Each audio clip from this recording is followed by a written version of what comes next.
I read about a man. He had 100 acres for sale.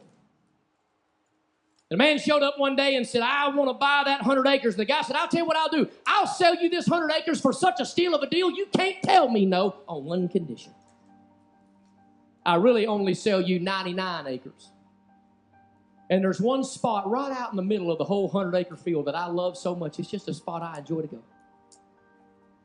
And all I'm asking is you let me keep that 1 acre, and I will sell you the 99 acres for a steal of a deal. No way you can tell me no. And the guy said, absolutely. He told him the price. His eyes bugged out, and he said, are you serious? Right now, on the spot. Sign you John Hancock, give you the money, and gave him the land for next to nothing.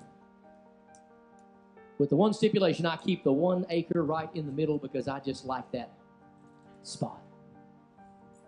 Well, that other farmer bought it, at least with the intention of starting a farm, and he did, and things were going well. But after a couple of days and a couple of weeks and a couple of months, the guy that sold it to him became a nuisance.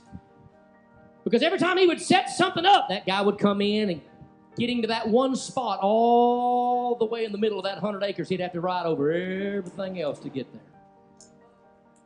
Run down everything else, rut up everything else, ditch out everything else, muck up and mud up everything else, going all the way across that field just to get to that one spot that he enjoyed.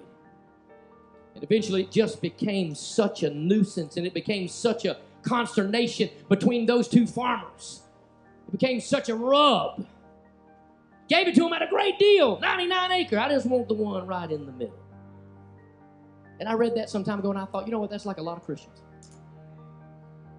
They done sold themselves out to God, lock, stock, and barrel. Woo! You got all of me except 1 acre in the middle.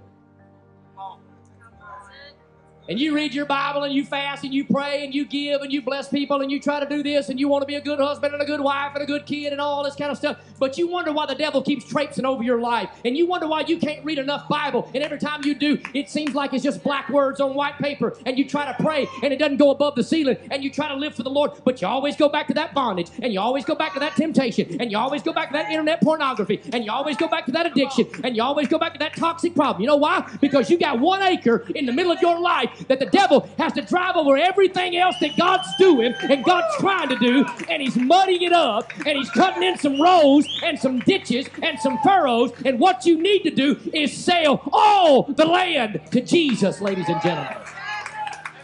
And quit holding back one little spot, because the spot you hold back is the spot the enemy is going to use to destroy everything else that God's trying to do in your life.